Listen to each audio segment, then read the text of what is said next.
Thank you so much for being here today, Aleasha. Welcome to Unconscious Evolution. Thank you so much for having me, Christine. I'm so excited to be here and talk to you. Oh my gosh. I honestly, it was like a no-brainer to have you on my show. So thank you so much for being here. Listeners, you're going to love Aleasha, and let me run down a quick bio about her. Aleasha, the founder of the Black Sheep Sales Method, is a sales strategist with 15 plus years of experience helping businesses customize sales strategies to fit their unique personality and audience. Her approach has led to nearly 50 million in personal sales and 17.5 million in client sales without pressure or pitching, which you will learn perhaps during the conversation that is so her shtick. So if you've tuned into any of my episodes before, especially episode 1 or 2, you'll know how important it is that my guests be accessible to you, the listeners. So I will always include their contact information and social media details in the show notes. Aleasha, thank you again for opening your personal life to all of us. What would you like to share? And has anything new come up for you over the last several hours or recent days? Anything new, like a new realization or something? Yeah, sometimes this is how life is, right? Like you see a TV commercial that sparks a memory, or you went to the grocery Mm. store and you ran into somebody that ended up kind of just speaking to you in a way that I like to say that because, of course, that this show, what we talk about is really about what you've learned in life, but sometimes we have realizations when we don't expect it. So that's what that is. Well, I mean, something that's really been on my mind lately is I have a book that is coming out next month. And I really am putting a lot of launch stuff together, including cross dressing and doing sketch comedy videos to promote it, I bet which our listeners were not expecting that. I'm wearing a bald cap and a muscle suit and, representing as salesy Steve. And I'm, it's really like putting myself out there. And I realized that although people have read have gotten access to read the book before it's published, and they say really great things, and I don't think they're lying to me, but sometimes people I feel like say things because like they feel like they have to be nice, but I don't think Mhm. that's what's happening because I'm always kind of like you don't have to lie, it's kind of like how I feel all the time. I realized that I'm scared to think that it could be special, it could be good. um and I dug out this like limiting belief that was really deep, that was like, oh, you silly little girl, you thought you were something special and you're really not at all. And I feel like even though all the logical reasons, right? It doesn't matter if it's successful, it was still an accomplishment. Even if one person gets it, then that's a huge accomplishment. If it's not perfect, you'll learn from it. You'll evolve and do things differently. And there's all these things that logically I know, but there's still like this inner conflict of wanting to play smaller in case I'm wrong about not being different than other people. And someone saying like, you're just like, and it's, I think a message that women have gotten a lot is that like, you think you're something special, you're not. And like play smaller, basically. Yeah, you've said so many things. I mean, I love that we're like hitting the ground running right now. I mean, we went from 0 to like 100 within the first few minutes. And I love that about you. So what I found interesting, actually were so many things, but that you've hit both ends of the spectrum with what you just said, that it really could be something special, right? That people aren't lying to you, or totally on the other end, which is people are lying to you, and that inner voice that you've had since you were young is true. So I want to ask you this question. What scares you about about the potential for it to be fantastic? So if it really was, that doesn't scare me. I think there will always be controversial trolls and people that are gonna, like, for example, I ran paid ads for a period of time, and like, some guy gets on there and is like, oh, you didn't invent anything new, okay? You're not Zig Ziglar. And I was like, okay, boomer, like I know that there are people that are just going to spread misery in their days. And I'm okay with that. I think that I love it and believe in it so much that it would almost be easier if I didn't. I don't know if that makes sense. It's like this inner What? conflict because it's almost like, ooh, I don't want, like, people deal with this with relationships. Like, I don't want to believe this one could be good because then what if it's not? Mhm. You know what I mean? Yeah. Oh, I do. And you know what? All I keep hearing in my own head is expectation, expectation, expectation. Because the expectation that maybe it's going to suck or the expectation it's going to be great. What if you didn't listen to any of those? What if you've written it. What's the name of your book? It's Black Sheep Sales, How to Win More Sales Without Acting Like a Douchebag. So listeners, if you are not familiar with Aleasha, all you need to know that her favorite two words are douchebag, especially if she's talking about sales. So that's one of my favorite things about her. I mean, it But seems to resonate with people. They know it, exactly who I'm talking about. oh yeah, there's no question. I didn't need to make any suspicions or anything. But both of those are 100% attached to expectations. And this is Yeah. what makes us crazy in our mind is expectations. Yeah. Yeah. And I think there's like an attachment of worth or identity to that expectation that if you didn't have that attachment to it, it wouldn't matter either way. Mm-hmm. But it's like almost scary to acknowledge a secret fear, a secret desire where you're like, it's kind of like, I don't ever want to be famous. I'm not interested in that. Mm-hmm. But it's like when people want to be famous and they're like, I'm going to be famous. And it's like, yeah, you and like 5 million other people feel like that. And like two of y'all are going to make it, Right.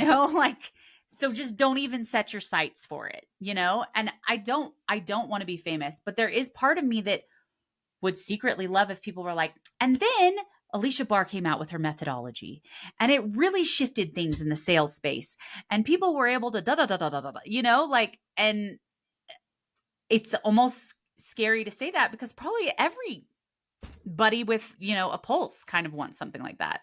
Of course, it's recognition, right? It's you're attaching a passion to hard work and years, decades of work experience, right? You've taken all that and you've created a business out of it because it resonates with people. Your business is surviving and thriving and succeeding because it resonates. So you've already changed the landscape. You just don't know it. What you've done is now you've created this expectation on this book to be that thing when that thing already exists. And I'm looking at her right now. Yeah, that's true. And I think also we're in this weird space where a lot of people have written books and nothing comes of them, Mm-hmm. and it makes it seem like it's not as much of an achievement because everyone's like doing it and they're doing it for the reason for it to be a calling card. And I understand that you can use it to leverage your authority and credibility and trust and blah, blah, blah. And it's not about people reading it, but I actually really want people to read it too. And like, I look at all these books that people recommend, like, oh my God, you have to read 10X is better than 2X. And you have to read like, Profit First. And you have to, and I would love to be like, oh my gosh, you have to read Black Sheep Sales. And I don't know like what the difference is and why those other books are books that people recommend. Like I know there are diversity of people writing books, right? Of course. Of course. So why is only one person getting recognized for the books that they write? I'm such a huge believer in that it's who you know. I mean, really. And Yeah. you get that like there's this podcast, I don't know if you've heard of it. I think it's called Call Me Daddy. And the host is a woman. I think she's in her 20s, maybe her early 30s. So she just was like out there talking. I don't even know the content that she, discusses on her show, but she's trying to find guests and she sent a guest request to Miley Cyrus. And Miley Cyrus was like, sure, why not? And Miley Cyrus went on the show and guess what happened? Her show blew up, right? Right. Like a couple months ago, she was on Hoda and Jenna, and it was one person. One person. So it's like it takes that one well-known person to make a recommendation or whatever it might be. And it's luck. I swear to you, it's luck. I mean, So yes, it it's just talent, right? Because you're very talented. I mean, I love what you do. I think what you're doing is so different than what I see anybody else do. thank And you. I actually, I want you to, I would like to give you the space and, a few minutes to talk about what you do. Cause I know we talked about douchebag salespeople, but because so much of this book and the expectations you're setting on it, I want people to recognize the passion behind what you do. So if you don't mind sharing a little bit with our listeners, I want them to get to know you better on this level too. Okay. I mean, that's really kind because I know it's not necessarily about that. And I don't want it to be about that. And it just so Just, happens. yeah, just a little, just something because it's so relative. I think it's feeding into what we're talking about. Yeah. Okay. So the philosophy is if it's a fit, it's a fact, and there's no selling involved. And it's really breaking the conversation in a sales conversation and making it an actual conversation. So sales is not a numbers game unless you treat people like numbers. You don't need to be smooth and extroverted to be good at sales. Curiosity and empathy and passion are the only things you need to be really great at sales. You don't use scripts, use frameworks. If you're awkward, say so. Don't pretend to be anybody else. Pattern interrupts build trust immediately. Everybody's expecting you to act like this schmarmy person or whatever. And when you're not like that, if you're introverted or quiet or whatever, then there's definitely a trust building strength to that. So, I mean, that's just like a little brief preview of how different it is from mainstream sales. Mainstream sales is like everybody's a yes. We want your credit card. That's our only goal. And black sheep sales is I want to understand your situation and if it's a good fit while holding space for it not to be a good fit and that to be okay. Yeah. Yeah. I love that. So, black sheep, right? So, I think in my mind, black sheep, I know what it makes me think about, right? Mm-hmm. Can you tell us for you, what does black sheep mean? And aside from your business, right? We've got your business down, we've got your book Yeah. down. So, you named your business because you identified with that name. Well, what happened is I had a few evolutions of the business, right? I did like sales for introverts, I had subtle selling, I was like a matchmaker sales method. And one day I was talking to my clients about how I'm the black sheep in my family and I'm just so tired of it being a negative thing. And they were like, "Oh, I am too." And I had that same conversation with two other clients. And by the third time I was like, "Wait a second. There's something here because also my clients are black sheeps in their industry." So like I'm saying something so drastically different in sales, they're all saying something different in fitness, in mindset work, in, lead gen or whatever, right? Um and so I've been a black sheep in every way as a woman, as a mother, as a professional. Um and I just really want to turn it into a positive because I could tell with those clients that I was having that conversation with that they always felt some kind of shame about it too, right? So black sheep have this experience where they show up doing things differently and it kind of pisses people off. Like they get upset about it. There's resistance there. And the experience is kind of like, sorry for existing. Like I'm sorry that I'm just different from you and what you say works doesn't work for me and I'm not going to try to change how you're doing it. Can you not try and change how I'm doing it? And can we all just be excited that everyone figured out what worked for them and go on with our merry happy little lives? And I mean, there's just I think that people get really persnickety about it, I guess that's the word that came to me, because it's triggering for them to think, well, what if there is another way to do it and I didn't need to do it this way? But that scares me and I don't want to be wrong. So I'm going to get upset and make you feel like you need to do it the way that I did it. So then I'm right. I Right. think that's what's happening. But regardless, it's not my problem. And I'm tired of making it my problem. And I really am tired of other people making it their problem and like dimming their light because it makes someone else uncomfortable. And I can't imagine the amount of brilliance that has been kept from this world because somebody had an idea that was deemed dangerous or unsafe or because it was different, and they were persecuted for it. So they stopped. I mean, if you think about anybody who's made any progress, they were absolutely a black sheep or a disruptor, like Albert Einstein, Amelia Earhart, Marie Curie, Jesus. Oh my God, he was murdered for it. So it's just such a necessary part of the world progressing forward. And the idea that somebody feels like their voice can't be heard and they can't be seen kills me, because that was my experience my whole life. And I just want them to stand up, because even if their idea isn't the thing that works for everyone, it's going to spark an idea in someone else and Yeah. then someone else. And it creates genius that spreads, because things can always be improved. They can always get better. They can always be done differently. And people shouldn't feel like they like forced to do things a certain way when it doesn't work for them.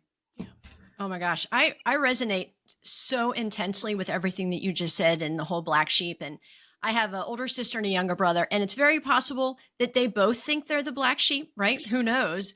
But it's definitely me for sure. And so I'm 53, and I grew up feeling, or being told I was too sensitive. You're so sensitive. You shouldn't take Oh, things so I got that one seriously. too. Did you get Yep. like you're reading into it? Reading into it. Why are you obsessing? Which maybe sometimes I was, but I think that kind of goes with being, an empathetic person, an empath. That's part of it. It's, wait a minute, I need to process a little bit more instead of just letting it go. But, for me, I had to overcome all those things because while I remained that negative black sheep, I was not in my full self. I was not able to truly be successful. I was not able to meet the people that were going to help me get to that next level because they saw in me what I didn't, right? And so I'm curious for you. You talked about how in your family you were black sheep, all these things, but can you give us some specifics maybe so that the listeners can be like, yes, that was me too. So like I talked about don't be so sensitive, or, I wasn't able to be my true self because I might have got, like, what is it, that whack-a-mole, like get back down, teen, get back down. Yeah. But for you, what can you think of? Well, I had a very similar experience to you. So I grew up in a family where it was basically toxic positivity. Mhm. Like everything was a choice, right? So you're choosing to be unhappy, or you're choosing to see it like that. And so when somebody who is more sensitive hears that, they feel so unvalidated, like so invalidated and so dismissed that it exacerbates it. Whereas if somebody just said, you know what, that does suck, you'd be able to move on, you know? So instead, you're just left in this cycle of feeling like, am I crazy? Like, I Yeah. swear something's off here. Um, in in work, I mean, any entrepreneur can relate to this. I have a theory that all business owners were previously labeled high performing and difficult employees. So they usually like care a lot about how things can be improved. And they're like, well, what if we did it like this? And what if we did it like that? And everyone else who's more of the white sheep that fit in are like, can you just stop doing stuff? We're all just trying to collect a paycheck and go home. Like, this is so annoying. Like, can you shut up? And I mean, my whole life, I'm pretty direct and transparent, like by default. So, not in an unkind way, but some people are just like, I guess some people find it abrasive, and they don't like it. And they'd like me to sugarcoat things and barely walk around and like not and have everybody discuss everything in a vague way that has no clarity. And I'm like, are you saying this? And they're like, that's too direct for me. Right. Um, so I mean, I recently had this experience in a group that I was joining, a networking group, where they definitely pretended that they were different than they actually were. And I noticed that I was starting to have a ton of anxiety about like anything that I said because it seemed to be twisted. And I was just like, oh my God, like if I'm worried every time I say something, like, was that the right thing? Did I say that right? Did that say that wrong? I know I'm in the wrong space. I need to be around people who it's a safe space. There's no judgment and everybody knows that you have the best intentions. and they're not like getting defensive or having some kind of weird ego enter the chat. Like, because if I get over vigilant with myself like that, it just makes me act weird. Yeah. Yeah. Well, for sure, because then you're having to be somebody else. Yeah, I have to be like, oh my God, I'm so sorry. Is this something? You know, you have all these like disclaimers before and after you say things. And it's just like, okay, can I just be around people who like I can just be real with? Because this is exhausting. Yeah. Yeah. Oh, it is.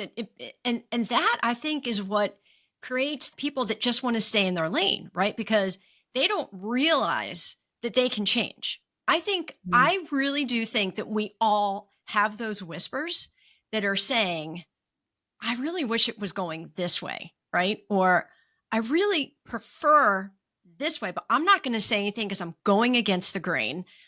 Everybody's going to gang up on me. And so they stick. That's kind of what I say. They stick and they don't deviate. But some people, you, me, and a few others, actually thousands, probably millions of others, were like, damn it, I'm tired of this. Like I am stuck in this hole and I am clawing at the mud, I'm clawing at the dirt, I'm trying to get out as hard as I can, and we just can't take it anymore. It's almost like we hit that point of I'm either going to go down misery lane, which is where I've already been, or I'm going to be like I believe in myself. And that's it. And then that's where like the expectations disappear, right? It's like I Yeah. don't expect anything anymore. And I'll tell you what, I've gone through so much in the last couple of years, but I realized recently that acceptance was something that I had not yet graduated to yet. And what a difference that has made in expectations. I mean, where do you think you might be with acceptance in your life? Because I thought I was there. I'm like, oh yeah, I get it, I know. But deep down, I knew I was like, I don't think I'm all the way there yet. Like something, I'm holding back on something. Well, that has been something that I've worked on a lot this year. I worked with somebody who is really helping me basically integrate the different sides of myself that I have judged as bad. Like when I have an explosive temper, like when I'm crying and I feel like that makes me weak. It means that I'm weak. Or like when I'm having anxiety, or, all these different sides of yourself that you're like, that's not the best version of me. Wish she didn't show up very much. And instead, what's helped me is really thinking of them as like separate people kind of, and be like, oh, it almost celebrate like angry Aleasha's here, what's up girl, like I'm so excited that you're here, like, and that has kind of helped because it's almost like the rejection or resistance of it makes it worse, because you're these different sides of yourself are like not invited. You're basically like, you're not invited. You don't have a seat at the table because you're crazy or you're dumb or you're, irrational, or, and nobody likes hearing that, much less a different side of yourself hearing that. So that has been something that I've worked on a lot, because it's impossible to not have those sides of yourself. You're not ever going to get rid of them. So and they all serve a purpose too. They're not trying to sabotage you or hurt your life. If you talk to those versions, let's talk to angry Aleasha. What are you trying to do? Like, what do you need? She's like, I'm trying to keep us safe. Everybody else is just, letting whatever happen, and we need to protect ourselves. And it's like, okay, thank you. Thank you for having that intention. So like that kind of personification has helped me a lot with the acceptance piece in particular. Yeah, I love that. I love how you're giving them different Alicia names, right? Like Yeah. angry Alicia or whatever. And there's not a human on earth, especially a woman, that isn't identifying with what you just said, because our inner voice, all those things that you just talked about, all the different sides to Alicia, that's all your own inner voice. Like most of those things that you've repeated to yourself, nobody else has really said to you. They've probably only said it because you might have said, well, I know I'm stupid. And then somebody repeats it, right? And we just believe it, or it validates how we think. And it's so hard to break it. And like you said, we may never rid of that knee jerk emotion that shows up, but you naming them and identifying them is the change maker. Because now you can be like, look here, angry Aleasha, what do you need? What's going on? Let's figure this out. Why are you really pissed off? Are you really pissed off about this? Or are you pissed off because you just got triggered, you know? And it's a powerful thing that you're going through. One of the things that also, thank you, also helped me a lot was personifying my brain, because we're all pretty mad at it. We're like, you're so annoying. Like, you're circling in thoughts, like you're taking me down like a wild horse. I can't get control of you, you know? And somebody brought this to my attention that, like, think of your brain as if they really want to please you. Like, they're like trying to do such a good job, right? They're trying so hard to keep you safe. And you're like, I hate you.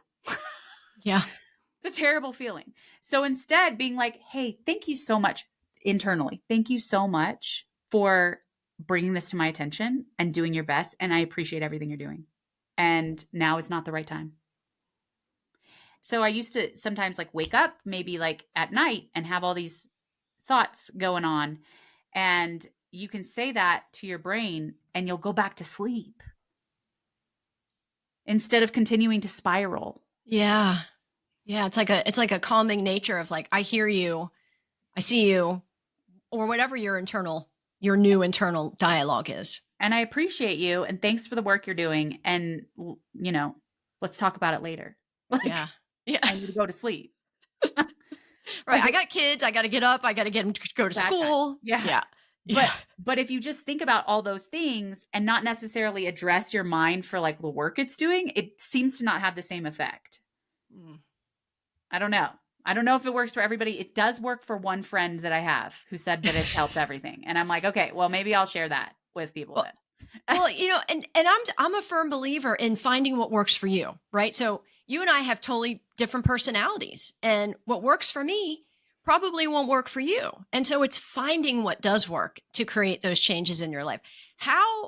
So with all these Aleashas that you have in your head, how do you use this new pattern of healthy inner dialogue, like with your family, with your kids? Because this isn't just about work and this isn't just about you. This is about everything, you know? I mean, Yeah. how are you able to exercise these practices when you're noticing that it's happening with your parenting or in a conversation with your children? Well, of course, that's the hardest part, is doing it in the moment.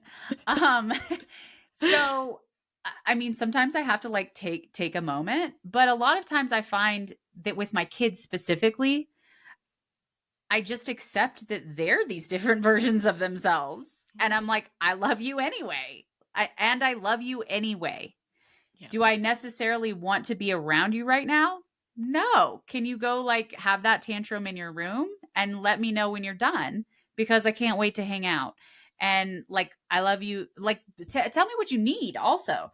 And Right. really like also customizing things to them. So like you said, not everything works for everybody. So understanding that like maybe my daughter needs to hear things a different way than my son needs to hear them, in a different way than I need to hear them. Like maybe my son can be in his room alone and get over it, but my daughter needs me to be there holding her while she gets through it. And like being flexible in that way and just really intuitive. I think that the secret to all of life is being intuitive, because if we've just spent so much time becoming disconnected from our intuition, because for so long we're not allowed to listen to it. I mean, you go to school and you're like, I don't want to be here. And everybody's like, it doesn't matter. You don't get to have a say. What you want doesn't matter. So just let go of wanting anything now, because you're not going to be able to get it. And this is the lane you have to stay in. Yeah. And so we just are like, okay. And then they also tell us stuff like you're reading into things, or that's not the right way to do it. And you're like, okay, that's weird because my internal signal is telling me something very different. And you just eventually become so disconnected that adults are like, I don't even know what job I have, why I have this. I just fell into it, and it's good money and it's safe. So I'm staying here. And if I didn't do it, I don't even know what I would do, because I don't even know what I want. Yes. Yes.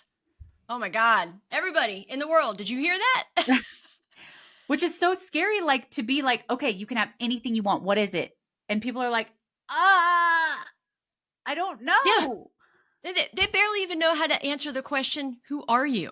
And they go into, well, I'm the middle child. Ugh. My name is Barbara and I'm a mom of three. It's like, well, those are all obvious. We know that. Like, who are you? Most people have a really, really hard time answering that, which is fascinating, right? It's devastating to me, like, Yeah. that how much humans become disconnected to, and it's because other people had that happen to them, and so they're doing it to other people, because they just don't know there's another way, which is also why black sheep, I think, are so important. Like, Yeah. you can make it okay to be different. It's Mhm. okay. Like, there's nothing wrong with you that you want to do something different, and hopefully I can foster in my children being able to listen to that signal and follow it. Like, okay, you're into guitars, let's roll down that path. And you know what, if you end up not liking guitars later, that's cool too. Like, whatever, let's just flow like a river. Yeah. Just try. Like, no agenda other than trying. It's Just there doesn't always have to be a goal at the end of that try. It's just let's see where it goes, right? Cuz you and I both know, at this stage in our life, I'm more than confident I'm older than you, but we both know that we might set out on one journey to accomplish one goal. What ends up happening while we're on that journey? It deviates. I mean, every time. and there's like that expectation that comes up again, right? So if we start something, you start something and you create that expectation you're going to be here and then you don't end up there, most people walk around saying I failed, which is not true. It's taking that time to really think about what matters to us individually, and for you, like you talk about parenting, that it's a matter of what each child needs. That they're not all going to need the same things, and so you have to adapt. I mean, I know I grew up at a time that all of us kids got treated the same, Oh yeah. and we were told because I said so. I mean, because my way Ugh, that is is the my right way. Yeah, that I know. never worked for me. It's a terrible explanation. I'm not accepting it. You say that to me, I'm definitely doing whatever I want to Here comes angry Aleasha, everybody. But I do. mean, but it's like I love that our generation and the generations younger are saying, "Wait a minute, I'm different." That conversation is happening more. But in workplaces, it's happening more. It's not just a one-way street. But it's hard to get there, and it's still hard even to identify that somebody is different and that it's okay to be different. Yeah, it's okay. And it's this disconnection from knowing yourself. People can't even ask for what they need because they're so far disconnected from it. So they know they're different and they need something different, but they don't know how to articulate it or verbalize it. And it's a really scary feeling to be an adult and have no idea what you need to feel satisfied and fulfilled, and just know that it's not this. It's like a very hopeless, lost kind of feeling. It is. It is because if you go in the direction where everybody is telling you to go and where everybody expects you to go, then it's not the right choice. And you're completely disassociated from yourself, as you have mentioned. Then if you went in this other way, then it's like, well, where do I begin? Nobody's gonna support me. There comes a black sheep again, right? Like Yeah. here comes Tina and Aleasha being different. All right, well, we'll just wait for them to fail. Here we go, everybody. Let's just sit back, take a seat, and grab the popcorn. It's like, F you. It does feel like Here's that. angry teen. Look, Yeah. angry teen. It does feel like people are like, oh, you're going to try to be different. Let me watch you fail. They want to see it. And it's like, you know what? I might fail, and then I'm going to try something different, and I'm going to try something different. And I saw this like really great quote that was like, oh, you want to be successful at something? Get ready to climb cringe mountain. Okay. And people are going to judge you and they're going to say things because they've never done it. But you cannot get to mastery without failing a bunch first. It's just Yep. impossible. Mhm. And so it's like, I think also normalizing that, like, I'm going to do this and I might suck at it, whatever. Well, you're going to learn along the way how to perfect it, right? I mean, Yeah. that's part of life. That's the experience and that's the journey. And maybe what you're doing right now in 5 years, you might be doing something different because it led you to something greater, something that now you have more experience on, and or whatever it might be. There's a need, you feel a passion for it. But the something I'm kind of like getting a little theme out of what we're talking about, which is stop listening to the naysayers, because the naysayers are naying themselves every day. And it Mm. wouldn't be right for them to yay you. Maybe that's it. Maybe that's it is like it's something where like I've made this choice so everyone else has to make it so that I don't feel bad about making it. Like so I can't, like there's something to that, and it's such a sad little prison to put people Yeah, in, you know? it is. No one Well, I mean, you wins. figure No one. no, but Yeah. you will. You will. And whoever deviates will. It just takes time, because Encourage. and courage. Actually, that's another conversation. I'll have to send you. I put up this post on my YouTube page about, I think it's a inspiration that we don't need courage. We just need to Mm. believe, right? Mm. Like courage comes up because we think we have to reveal something that might be wrong or controversial. So Mm. it's like, I better prepare, instead of, well, I Mm. feel this way and I believe it, and I stand in my own body and what I Mm. know is true to my value. And so this is how I feel. Like, I don't think need courage as much as we need to believe in ourselves. And so it's Mm. that belief that the non-believers, so the non-believers that are like, Aleasha, whatever, all right, I got a front seat eating popcorn, you're never going to finish. They're the non-believers. And so they can't believe in you. They Mhm. can't do it because they have to believe in themselves first. So they're like, they don't even speak your language. Yeah, it's a different planet. And frankly, they're envious. They'll never admit it, but they are. Maybe deep, deep down. I Yeah. mean, it's been interesting also as like a wife and a co-parent, seeing all the ways that we are raised differently. So, like there's just this like blatant confidence that like everything's going to work out for me because there's a million hands doing it in the background that you never realized were making it work out for you. Yeah. Like so they have this like brazen is the word I'm thinking of. This brazen confidence that is terrifying to go along with. And so you have to think of everything that they're not thinking of. And like you're planning, I'm like, the other day with my husband, are you planning anything for our family this weekend, next month, next year? No. Next 10 years. Why am I the only one planning that? Like, what's up with that? Like, what is up with that? And he's a great co-parent, by the way. He does a lot of stuff, but still there's this disparity that he's like, I don't even know why. And I think it just happens from a very young age that parents just are like, oh, don't worry, we'll do everything for you, and then tell you were great at it. And like with women, it's like you have to think of everyone else all the time. How could you do that? Were you thinking of them? Like, It is. And it's a whole different thought process.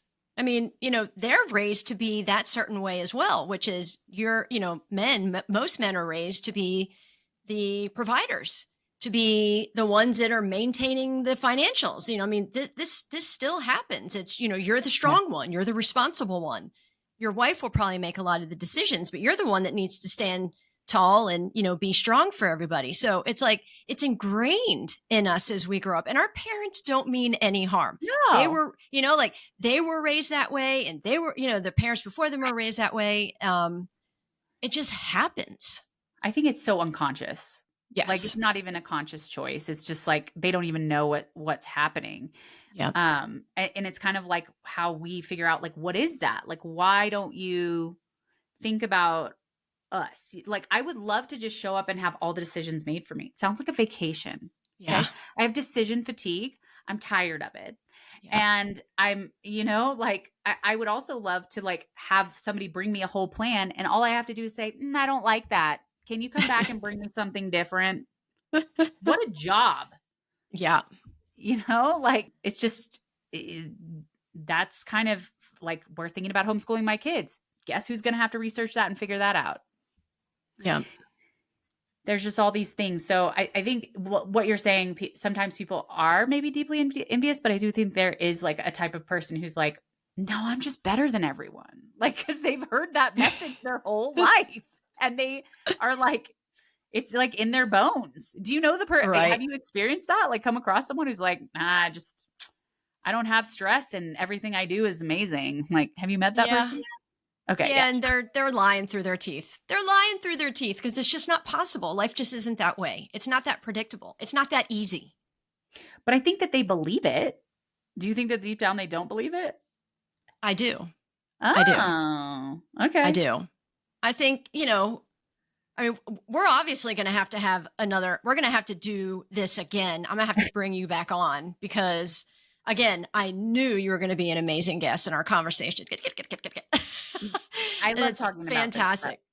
Yeah. Yeah, I know. I do too. I do too. Because there's so much to learn, and there's so much in everything that you've talked about that so many other people identify with. And that's why it's so important. Like, you having the platform that you do to share your thoughts and to share your experiences, and for me to have this platform to have amazing people like you come on and talk about these things that really matter, that most people maybe in their friendship circles they're not talking about because they're afraid to, or whatever it might be. And so it's so important to have this belonging, this resonation, if that's even a word, to people that are doing well and kicking butt. And I think you're one of those people. Thank you, Christine. That is one of my missions with the whole black sheep thing is that we're more powerful together and how not alone you are. Yeah, Yeah. no doubt. Any parting thoughts? I mean, that was a pretty good one. But if there was anything else that you wanted to part with, the floor is yours. um I don't know. I think that the one that I always like is there are no failures. You either got the lesson or the result that you needed. And that has definitely helped me a lot. Yeah, that's good. That's good. And yes, everybody, go ahead. Shameless.